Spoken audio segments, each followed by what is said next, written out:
Hello दोस्तों, बात करते हैं पंजाब नेशनल बैंक की। 40 रुपए का स्टॉक है, इंट्रिंसिक वैल्यू से कम पे बिक रहा है आपका स्टॉक और बहुत बेहतरीन मोमेंटम में है। खबरें जो आई हैं आरबीआई की तरफ से वो काफी सपोर्टिव होने वाली हैं बैंकिंग सेक्टर के लिए और शुरुआत हो गई है पीएनबी के साथ ही। आप देखिए पीएनबी भी बहुत अच्छा भागा, बीओबी जो बहुत दिनों से रेंज में फंसा हुआ था 4% 5% की रैली के साथ बंद हुआ है। तो बैंकिंग सेक्टर में जो रैली की शुरुआत होने की बात हो रही थी वो कहीं ना कहीं कुछ बैंक्स के साथ शुरू हुई है और आगे भी जारी रहेगी। बात करेंगे इस वीडियो में कि पीएनबी में ऐसा क्या है जिसकी वजह से मुझे लगता है कि अगर आपने यहाँ पर पैसा नहीं लगाया है तो आपको थोड़ा-सा पछतावा होगा जब ये स्टॉक रैली में आएगा। एक अच्छा स्टॉक है, इस समय पे रेंज बाउंड ट्रेडिंग ज़रूर हो रही है, बट जिस तरह से टारगेट्स आ रहे हैं, चाहे आप बात करें मोतीलाल ओसवाल की, चाहे आप बात करें आईसीआईसीआई डायरेक्ट की, चाहे आप इसका प्राइस मोमेंटम अपने आप चेक करें, अगर आप फंडामेंटलिस्ट हैं या फिर अगर आप टेक्निकल पैटर्न को देख करके इन्वेस्टमेंट करते हैं, दोनों ही पैटर्न पर ये स्टॉक जो है वो एक बेहतरीन बाय के तौर पे उभर के आता है। बात करेंगे यहाँ पे टारगेट्स की, पीएनबी में बाय करना चाहिए या नहीं करना चाहिए, क्या टारगेट लेकर के बाय करें या टेक्निकल पैटर्न क्या कहता है, शॉर्ट टर्म में क्या टारगेट हो, लॉन्ग टर्म में क्या टारगेट हो, सब कुछ बताएंगे इस वीडियो में। चलिए स्टार्ट करते हैं, बट उससे पहले अगर आप चैनल पे नए हो तो प्लीज चैनल को कर दो subscribe and hit the bell icon ताकि आपको नोटिफिकेशन मिल सके। चलिए स्टार्ट करते हैं।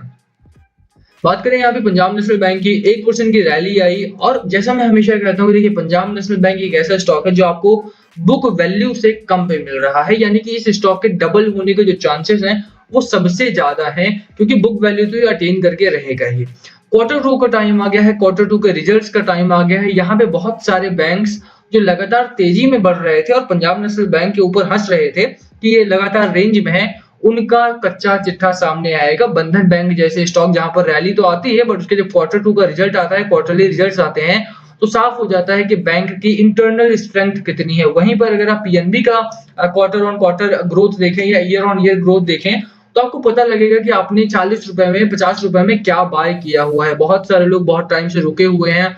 आई नो कि स्टॉक में ग्रोथ नहीं है, रैली नहीं है, but still I would recommend you to watch list, to keep in your watch list. Reason being कि यार देखिए स्टॉक ना बहुत अच्छे मोमेंटम में ना सही बट बहुत अच्छा फंडामेंटल्स होल्ड करके बैठा है और फंडामेंटली स्ट्रॉन्ग स्टॉक अगर आपने रखा है तो वहां से आपको सूनर और लेटर बहुत बेहतरीन प्रॉफिट मिलेगा। अगले एक साल का अगर आप टारगेट देखें तो स्टॉक का मोमेंटम काफी बेहतरीन दिखाई देता है। अभी अगर आप परसों की बात करें तो भसीन साहब ने बोला कि पंजाब नेशनल बैंक में 80 के आसपास का भी अगर आप टारगेट रखते हो तो वो आपको एक साल में पूरा करके देने वाला है। ठीक है, बैंकिंग सेक्टर में मार्केट सर्कुलर भी आ गया है, मार्केट साइकिल चेंज हो रहा है, मेटल्स से निकल करके पावर सेक्टर से निकल करके अब बैंकिंग सेक्टर और ऑटो सेक्टर में आने वाला है, तो उसका भी आपको वेट करना चाहिए। क्योंकि आप देखिए फेस्टिव सीजन आ रहा है तो इस समय पर बैंकिंग स्टॉक्स बढ़ते हैं, क्योंकि सोने का जो बिकवाली है वो कहीं ना कहीं बढ़ जाती है। ऐसे में बैंकिंग सेक्टर पर फोकस रखिए आप अपना। पीएनबी से शुरुआत करते हैं। सबसे पहले फंडामेंटल्स देखते हैं इसके। देखिए फंडामेंटल्स की बात करें, फाइनेंशियल ईयर 2018 57,000 करोड़ का रेवेन्यू और साथ में ही रेवेन्यू बढ़ता रहा है। अगर पिछले 4 सालों में भी अगर आप देखते हैं तो कंपनी का रेवेन्यू जो है वो ऑलमोस्ट डबल हो चुका है। यही नहीं, स्कैम हुआ कंपनी में स्कैम के बाद कंपनी का जो स्टॉक प्राइस था वो बहुत लोअर और आ गया, बहुत कम हो गया। उसके बावजूद भी कंपनी ने नेट इनकम में क्या बेहतरीन ग्रोथ की है। 12,000 का लॉस था 2018 में और वहां से 2500 के प्रॉफिट तक कंपनी आई है विद इन 4 इयर्स। ये बताता है कि कंपनी के मैनेजमेंट कितना अच्छा है, कंपनी के कस्टमर बेस कितना है। सेकंड लार्जेस्ट पीएसयू बैंक है इन इंडिया। आप समझ सकते हैं कि आप 40 रुपए में क्या बाय कर रहे हैं।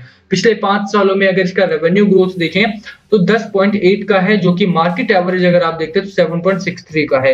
यही नहीं, अगर आप इसका मार्केट शेयर देखें तो वो भी 8.61 से बढ़ करके अराउंड 10% हो चुका है, यानी कि 10% of total people in India का खाता जो है वो पीएनबी में है, अकाउंट जो है वो पीएनबी में खुलवा रखा है। तो फंडामेंटली अगर आप कंपनी को देखते हैं तो आई डोंट थिंक कि आपको इससे बेहतर कंपनी कोई और मिल सकती है।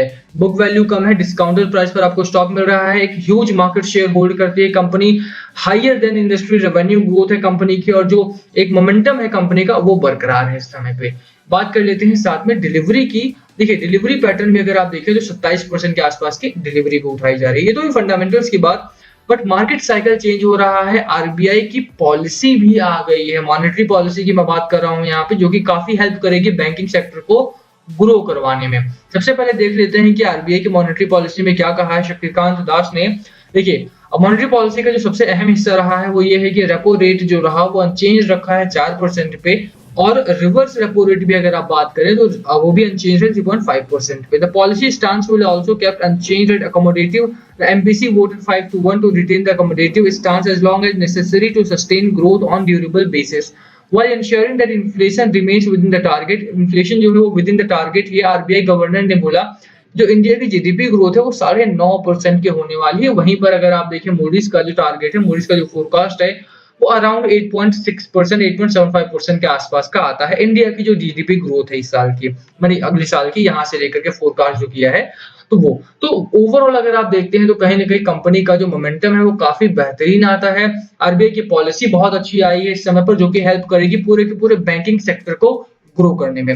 अब देखते हैं कि बैंक का कहां पर खरीदारी करनी है और कहां पर आपको स्टॉक में मोमेंटम देखने को मिलेगा। देखिए इस समय पे अगर आप देखें तो स्टॉक अपने एकदम ब्रेकआउट पर खड़ा है और यहां से आपको ब्रेकआउट देखने को मिल भी सकता है। स्टॉक ने 9 डे मूविंग एवरेज दिया है। जब भी आप देखेंगे कि ये जो ब्लू लाइन है इसके ऊपर स्टॉक रुका हुआ है तो ज्यादातर टाइम्स में ये ऊपर ही गया है, ऊपर ही जाने के चांसेस है। अगर आपने यहाँ पर बाय किया होता तो भी आपको अच्छा खासा मुनाफा मिल जाता, अगर आपने यहाँ पर बाय किया होता तो भी आपको अच्छा खासा मुनाफा मिल जाता।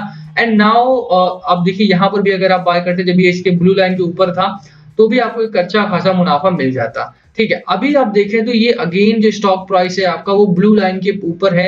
यहाँ से एक और कंफर्मेशन कैंडल का आपको वेट करना चाहिए और उसके बाद इस स्टॉक में बाइंग ऑर्डर्स लगा देने चाहिए। टेक्निकल पैटर्न की अगर आप बात करें, देखिए टेक्निकल पैटर्न पर ही मैं बाय सेल करता हूँ, चाहे शॉर्ट टर्म हो चाहे थोड़ा सा मिड टर्म हो। लॉन्ग टर्म के लिए आप फंडामेंटल्स को चूज कर सकते हैं, बट पीएनबी का जो स्टॉक है वो शॉर्ट टर्म में काफी अच्छा मुनाफा देने के लिए रेडी है। यही कारण है कि मैं आपको यहाँ पे शॉर्ट टर्म के लिए इन्वेस्ट करने की राय दूंगा।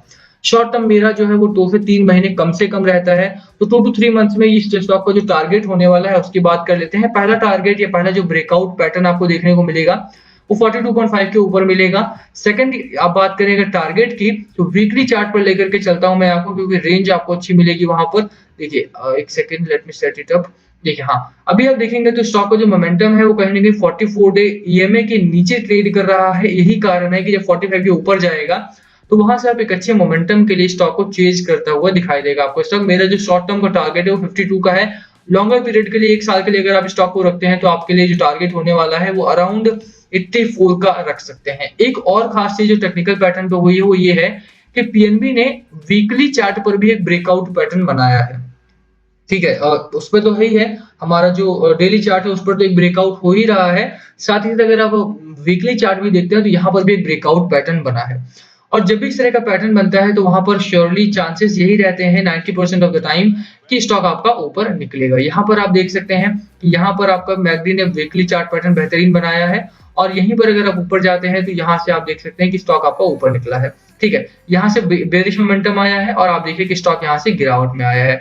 तो मैकडी का काफी अहम रोल है कि मैकडी आपको बता सकता है कि कब स्टॉक से निकलना है, कब आपको स्टॉक में निवेश करना है। एक अच्छा मोमेंटम पैटर्न है, इस समय पर स्टॉक जो है वो ब्रेकआउट दिखा रहा है। एक कैंडल का वेट कर सकते हैं आप, कंफर्म योरसेल्फ, बाकी उसके बाद बाइंग ऑर्डर्स लगा करके इसमें खरीदारी करो। आरबीआई की तरफ से जो खबरें आई हैं काफी अच्छी हैं। 52 का मेरा टारगेट रहने वाला है। पीएनबी की डिलीवरी अच्छी है, टेक्निकल पैटर्न अच्छा है और फंडामेंटल्स तो कंपनी के काफी बेहतरीन हैं। बात कर लेते हैं मार्केट की, तो मार्केट को कल संभाला था रिटेल इन्वेस्टर ने। रिटेल इन्वेस्टर के पास काफी पैसा रहा है, आप देखिए बहुत अच्छी खरीदारी कल की है रिटेल्स ने और यही कारण है कि स्टॉक मार्केट जो रहा आपका वो हरे निशान के साथ बंद हुआ। वरना अगर आप एफआई और डीआईआई का डेटा देखें तो डीआईआई ने 170 करोड़ के आसपास का माल बेचा है और एफआईआई ने 64 करोड़ के आसपास का माल नेट वैल्यू में सेल किया है। उसके बावजूद भी मार्केट में बहुत अच्छा मोमेंटम रहा, मार्केट हरे निशान के साथ बंद हुआ है। तो मार्केट का मूड अभी खराब नहीं है, मार्केट का मोमेंटम अच्छा है, सेंटीमेंट अच्छे हैं, मूड बहुत बेहतरीन है। खरीदारी कर लो पीएनबी में, अच्छा मोमेंटम है स्टॉक में भी और ब्रेकआउट के चांसेस है। पहला जो टारगेट है 52 रुपीज का है, तो खरीदारी करके चलो, स्टॉक आपको निराश नहीं करने वाला है यहाँ पे। ठीक है, वीडियो यही खत्म करेंगे। पसंद आई तो लाइक करना, चैनल पे नए हो तो सब्सक्राइब किए बिना मत जाना। Thank you for watching and please comment below अगर कुछ पूछना हो तो। Thank you.